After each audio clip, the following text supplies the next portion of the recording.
Thank you so very much. Thank you. And now we have a really wonderful, wonderful treat. He's become a really good pal of mine, and I think we've both been around a long time, and we know what that is, you know. So please help me welcome. He's just so wonderful, Bob Greenberg.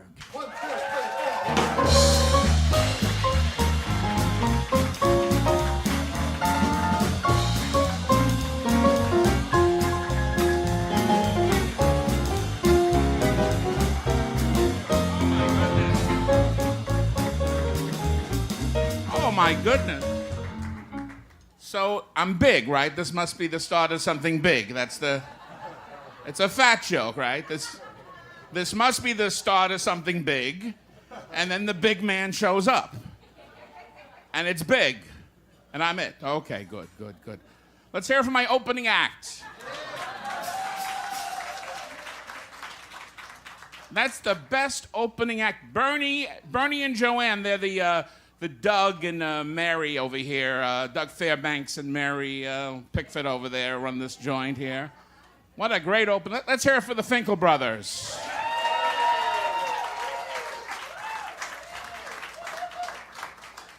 They used to have the Ritz brothers, but now they have the Finkel brothers.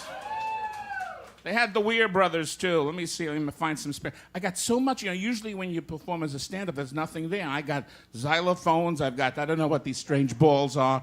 I got a schmata. This is good for the schwitz. I'll be schwitzing for you for the next 20 minutes. There you go. It's also a chamois. I'll be selling these after the show. This is my merch. There you go. Merch. Get me merch. Okay. I know some of you are looking at me thinking, what is Chris Christie doing here? I think he's going to the beach. I'm not sure. He likes the beach. He's a son of a beach, that guy. No, I do share the avoir du poil with the good governor, I do, but there the similarities end because I'm Jewish. I don't think Chris Christie's Jewish. Not with a name like Chris Christie. When you call yourself Chris Christie, you might as well call yourself Christ, or not you. He's half Italian and half Irish. I know I look Irish, but I'm not. It's rosacea. As a matter of fact, tonight I'm like a newspaper. I'm black and white and red all over. How do you like that? Oh, my God. Yeah, Chris Christie. Yeah, oh, my goodness. And I will say this about Mr. Christie. I should say Governor Christie, but not for long. Governor Christie. He's been to Israel. I have not been to Israel. He was in Israel, and he went to the Wailing Wall and the New York Post, which is a very kind, benevolent paper, the New York Post. They had a picture of him at the Wailing Wall, and the headline read, "The Whale at the Wailing Wall." Very kind, benevolent paper. Yes.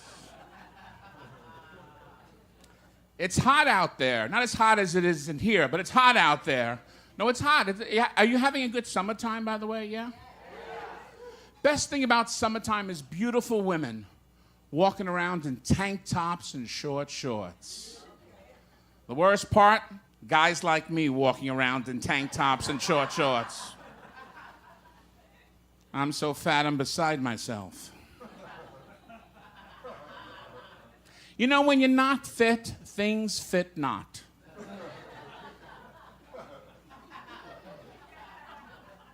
You're a slow crowd, but a nice crowd. That's all that matters, the niceness, yeah. No, it's true. Yeah, nothing fits. You know, when I was a kid, I remember one Halloween, I wanted to be a skeleton. Only skeletons don't come in husky. For me to go trick-or-treating, my grandmother had to sew my skeleton costume onto my white thermal underwear. So me and my friends, we go trick-or-treating, get to the first store, and the guy comes out to give us candy. Hey, it's Superman. Hey, it's Frankenstein. Hey, it's a fat boy in his underwear. Last Halloween, I ran out of candy. Kids came to the door, I had nothing for them. So I gave out takeout packs of sugar, which is candy in its purest form. When those ran out, I gave out takeout packs of salt, pepper, soy sauce, duck sauce, hot mustard. I cleaned out that little shelf in my refrigerator. And did you know that 8 creamers make a glass of milk? My father taught me that, my father. Let's hear it for all the fathers out there. I'm a father. Elliot's a father. All the Finkels are father. How about the musicians? They're usually fathers, but they don't know it.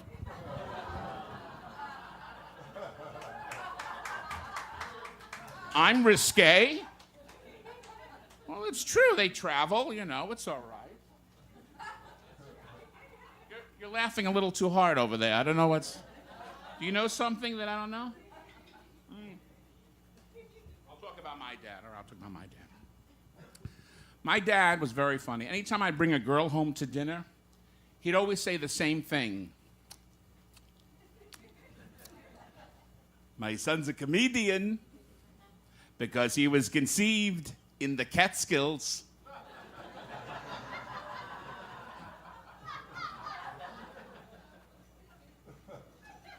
Now, my dad, who was not a comedian, would then go into his act. You know, I'm a Jewish Indian. Maybe you heard of my tribe, the Sosumi? My real name is Dances with Bagels. Son of running with coupons. Recently, I was on the reservation talking to Big Chief Rosenblatt when a beautiful squaw happened to walk by, and the chief said, "Chance." Another gorgeous girl happened to walk by, and the chief said, "Chance." Then a third gorgeous girl happened to walk by, and the chief said, "Chance." So I turned to the chief, and I said, "Chief, I thought Indians said how." And the chief said, "Me know how. Me want chance."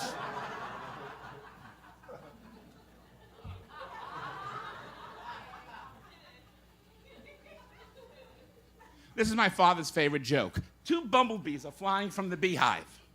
One bumblebee turns to the other bumblebee and says, "I gotta go back to the beehive. I forgot my yarmulke."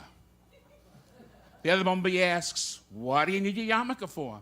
And the bumblebee replies, "Without my yarmulke, I might be taken for a wasp."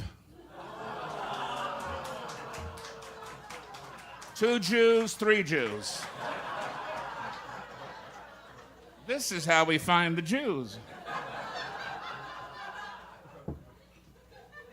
Oh my goodness.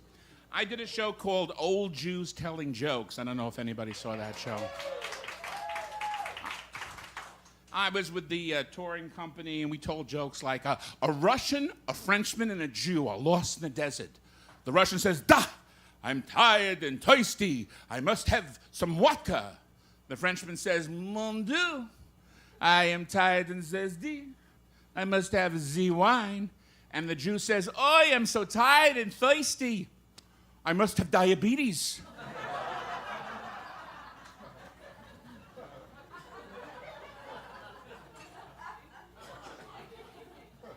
I told my mother I was finally going to get married, and she was thrilled. And she said she wanted to meet my fiance. So I said, "Ma, I'm going to play a little game with you. I'm going to bring over 3 women, and you're going to have to guess which one's going to be my wife." She says, "Fine." Next day, I bring over 3 beautiful women. She talks to each of them for 15 seconds, turns to me and says, "It's the redhead in the middle." I say, "Ma, that's amazing. How'd you do that?" And she says, "That's the one I don't like."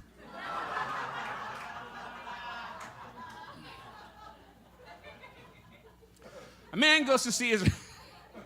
They're a little slower over here. I saw the short bus. It's okay. I'm all for that. A man goes to see his rabbi. He says, "Rabbi, I think my wife is trying to poison me. I don't know what to do." And the rabbi says, "Well, give me a chance to talk to her, and I'll get back to you." Next day, the rabbi telephones the man. "Well, I had a long, long talk with your wife. 3 hours at least." And the man says, Yeah, so what's your advice?" "Take the poison."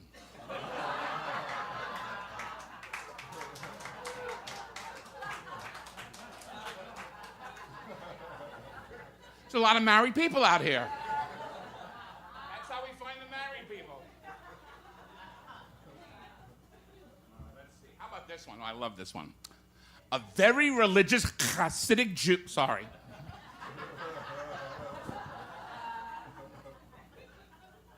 I'll stand back. A very religious Hasidic Jew walks into a bar with a parrot on his shoulder.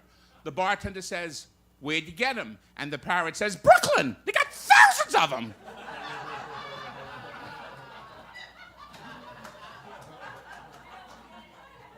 You don't get it. Why don't you get who what do you got?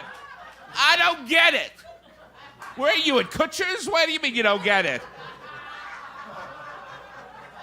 Give that lady some stuffed doiba. What do you? The Jew walks in. He's he's got the payas and the hat and the long coat, and the bird's not Jewish. Good night, folks.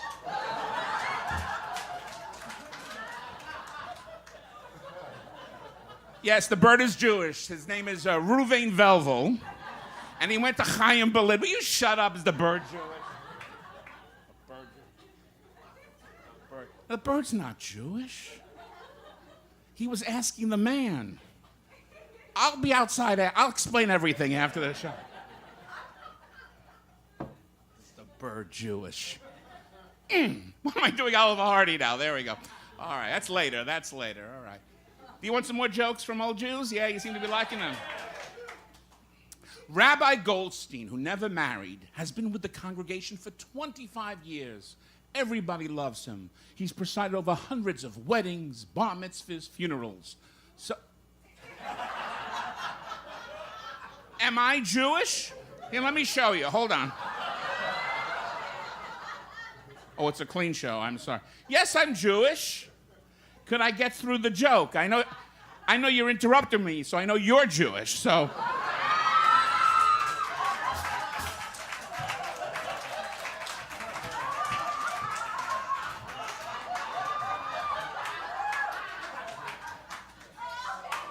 I need a bigger towel. This isn't going to be a long one. I had 2 long ones, but since I've been talking to you, and now I've got 1 long one. There you go. And I wasn't referring to this. I'm sorry. I am Jewish, after all. The moil, he took a little too much, I think. I'm not sure. He wanted a big tip. Anyway. Oh. Now I'm risque. Okay. Where was I? All right, well, Rabbi Goldstein, right? You want the Rabbi Goldstein joke? Hope I get through with it. Okay. So, right, I said he read 25 years. Okay. He's not married. Okay. So the congregation, to celebrate his anniversary, decided to treat him to a vacation. Now, he's never been outside of New Jersey, so they decide to send him to Hawaii. He arrives in Honolulu and can't believe how beautiful it is. He's driven to a 5-star hotel. He's brought up to a magnificent suite with its flowers, fruit, candy, an ocean view. He walks into the bedroom and sees a gorgeous young woman, completely naked, spread on the bed. He looks at her and says, "I don't believe this." He walks over to the telephone and telephones the temple's president. "How dare you do a thing like this to me? I am a rabbi, a man of the cloth. This is an abomination. I never, ever want to talk to you again." And he slams down the phone. He turns around and sees the young woman has grabbed her clothes and is hurriedly getting dressed. "Wait a minute," he says. "I'm not mad at you."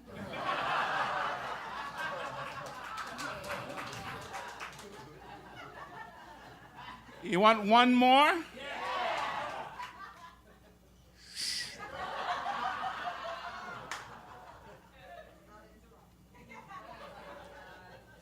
Murray Ginsburg is 74 years old, and he marries a much, much younger woman, but soon they're having problems. The young wife is not being satisfied. So they decide to go talk to the rabbi. They explain their situation to the rabbi. The rabbi listens thoughtfully and says, "Let's try something they teach us in the Talmud. Go out and find a nice, handsome young man. Bring him home and into your bedroom, and when you're making love, have him wave a towel while you're performing." So Ginsburg and his wife, they find a nice, handsome young man. They bring him home to the bedroom. So Ginsburg is stooping his wife, and the handsome young man's waving a towel, but still Nothing happens. They try this a couple of more times, and still the young wife is not being satisfied. So they go back again to the rabbi. They explain their situation again to the rabbi, and the rabbi says, Jewish tradition tells us that we will do anything to satisfy our wives. So go back and try it again, but this time, reverse roles. Murray, you wave the towel, and the handsome young man, he should get in bed with your wife. Let's see what that does. They go back home to the bedroom. Ginsberg picks up the towel, and the handsome young man gets into bed with the wife, and they start having wild, passionate sex. She's going absolutely crazy. Oh, she's screaming. She has an incredible 7-minute orgasm. And when it's over, Ginsberg grabs the young man by the arm and says, "You putz, that's how you wave a towel."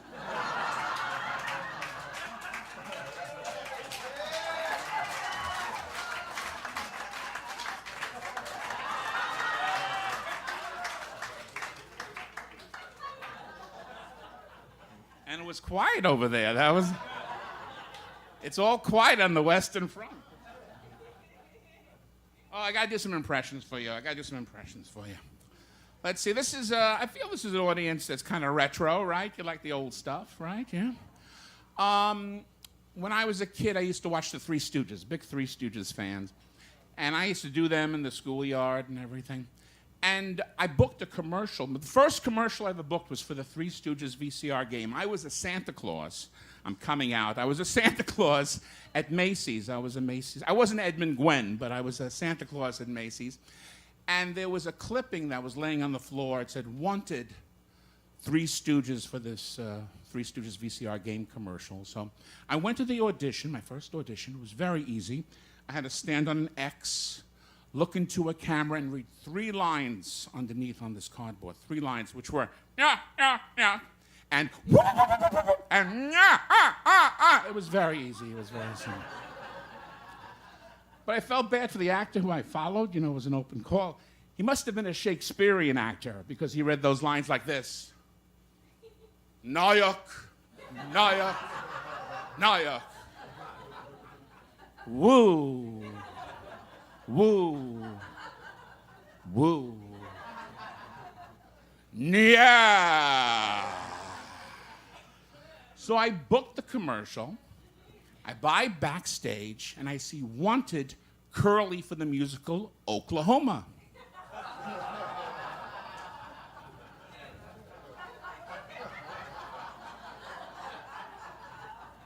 So I go to the audition, and I sing, "Oklahoma where the wind blows, la la la la, riff, la la la la la, riff, la la la, riff, la la, nya, I don't get it.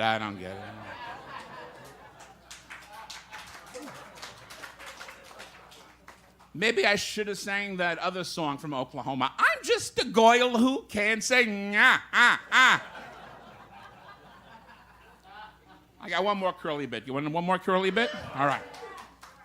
Here is Curly as the captain on the SS Titanic.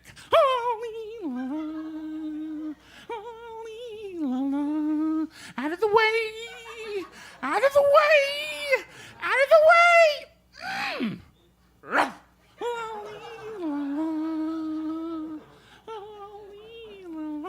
Oh, look, an icicle. "Hey, icicle, where's your popsicle?"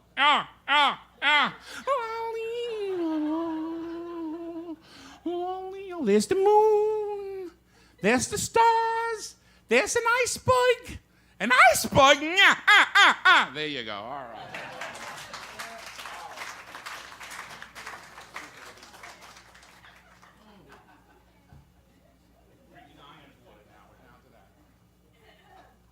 Abbott and Costello. Any Abbott and Costello?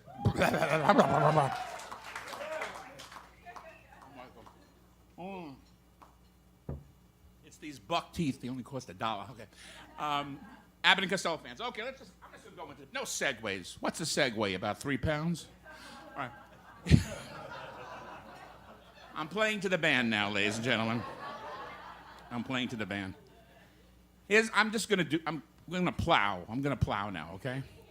Here is Lou Costello at the John Gotti trial.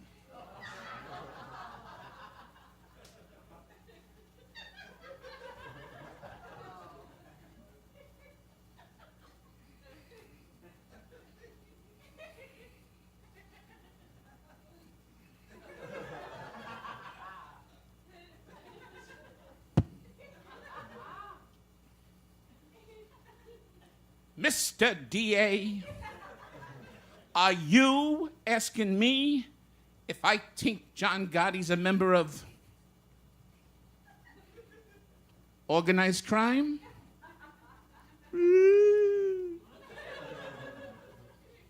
Well, I'll tell you, confidentially, oh, there's John Gotti. There's John Gotti. It's John Gotti! John Gotti! John Gotti! John Gotti! I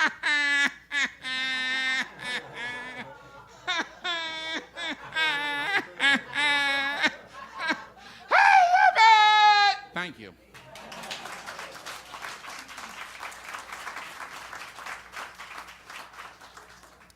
I didn't do my Alfred Hitchcock for you. Any Alfred Hitchcock fans out there? All right. So I actually won the 39 Steps Lookalike contest. And many people wouldn't brag that they look like Alfred Hitchcock, but I'm the winner. And you know, other actors have played Alfred Hitchcock, and they've had to undergo hours in the makeup chair. Me, I could become Alfred Hitchcock simply by holding my breath.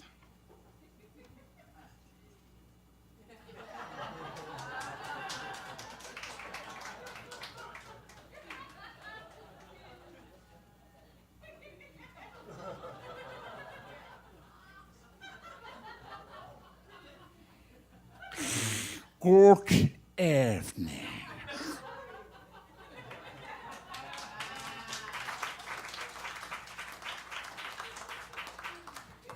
I could even do a Jewish Alfred Hitchcock. Shabbat Shalom. Oi, ma kiskis. Sehr gesund.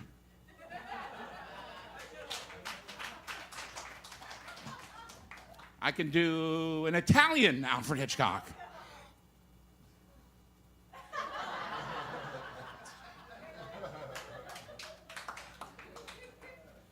This one I can't explain to you. I'm just going to do it. Here is, bless you. Here is, you're welcome. Here, we're going out on the road together. Here is Stan Laurel as Prissy the maid in Gone with the Wind.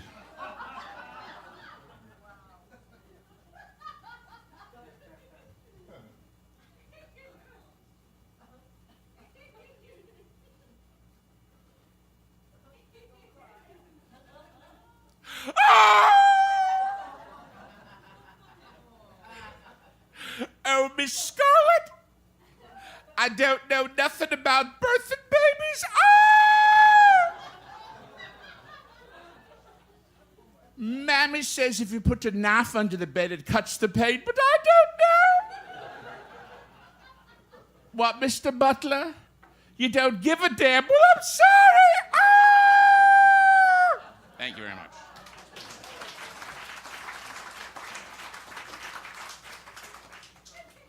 Now, when I was a kid, I didn't realize that all these guys were dead, practically, you know.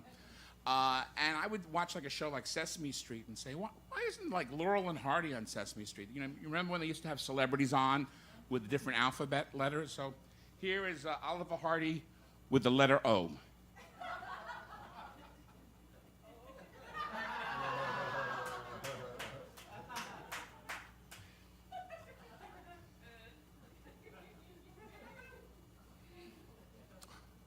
Oh. Oh. Oh. O for Oliver. Oh. Thank you.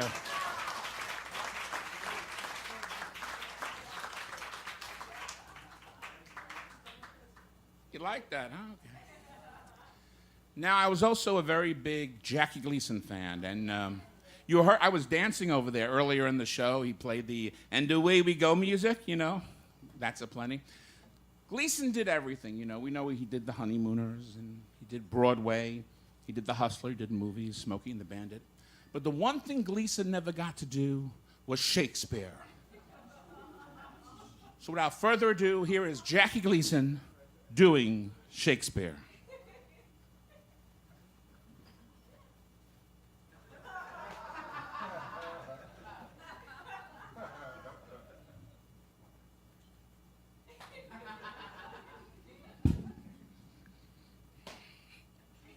To be or not to be? Oh, that is the question. Because you know that I know. That you know that I'm the Prince of Denmark. Oh, I'm the prince. I am the prince. And Ophelia's a mental case. No. Now is the winter of our discontent. May glorious summer by the son of York. A horse. No, my kingdom for a horse. Or a string of Peloponies. Peloponies. If you tickle us, do we not laugh? Ha, ha, haughty, ha, ha. If you prick us, do we not bleed? Go ahead, Norton, prick me. Will you prick me, Norton? Norton, we... Ah! At two, Norton. At two. Iago, you are a blabbermouth. A blabbermouth. Desdemona, bang, zoom to the moon, Desdemona to the moon. Juliet, what can I say but baby, thou art the greatest.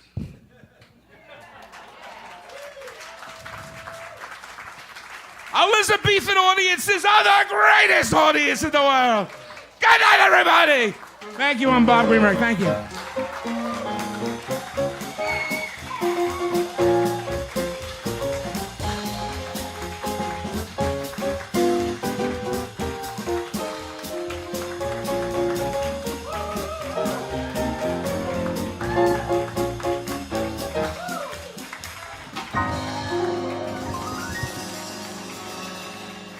Bob Greenberg, come on. Oh, come on. He is so great.